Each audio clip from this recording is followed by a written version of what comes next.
It's now just over 1 year since the terrible natural disasters hit Japan, the earthquake and the tsunami, and everyone's heart goes out to people in Japan. Interestingly, there were two prominent foreign visitors to Japan immediately after the earthquake, and both were female.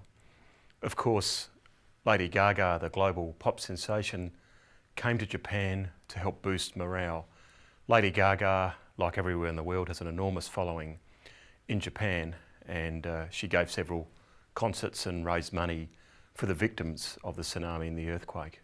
But another foreign figure that visited Japan, as well as Lady Gaga, was a political figure, also a female figure. Julia Gillard, Australia's Prime Minister, was the first foreign head of government to step on Japanese soil and visit the victims of the twin natural disasters of the tsunami and the earthquake. The visit by Julia Gillard was greatly appreciated not only by the Japanese government, but also the Japanese community as well. In fact, the Australian Embassy in Tokyo held a gala dinner. For a change, the dinner in Tokyo was not celebrating a trade deal with coal, iron ore and gas. It was just simply to say that we are friends of Japan and we care about Japan. Julia Gillard flew over for that dinner and to visit the various sites that have been hit by the earthquake and the tsunami, and tried to help with the mourning period that occurs in Japan. Mourning's very important in Japanese culture. There's a 49th day of mourning, a 100th day, a 1 year, a 3rd year, even a 39th year. It's actually a very important part of Japanese society. One thing economically Japan is having to deal with, along with the devastation, is how should Japanese consumers, citizens, respond economically. There's a great debate in Japan: should you spend money to help the Japanese economy, to help the affected regions, or is shopping frivolous at a time like this?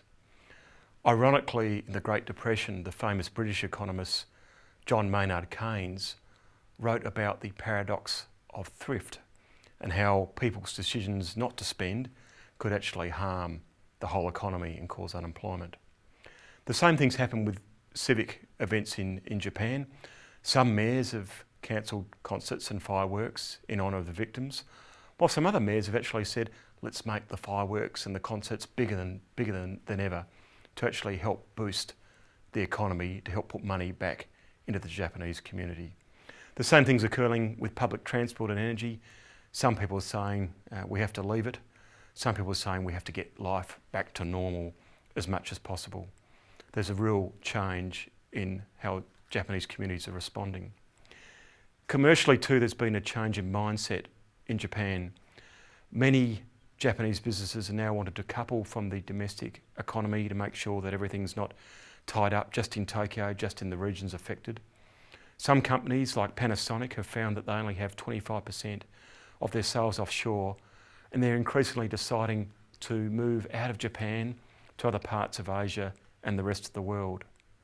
This means that increasingly Japan is looking for a human capital capability, so it has staff, sales staff, operational staff who can operate in a global environment.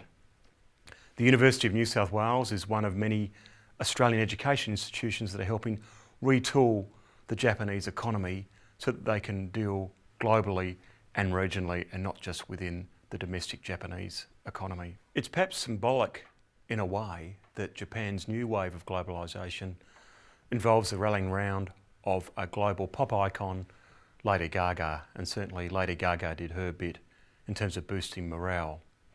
Increasingly though, Japan's new wave of globalisation will involve Australia. Increasingly, when Japanese people look to their investments offshore, they look to Australia. So perhaps in another way, it's symbolic that the first head of a foreign government was headed by an Australian Prime Minister, Julia Gillard, and she was the first major foreign prominent figure to visit Japan. And I think that shows that as Japan enters its new wave of globalisation, Australia again will be there, playing a prominent place. And I think that shows that Australia is not only an important trade and economic partner for Japan, but also a true friend of Japan as well.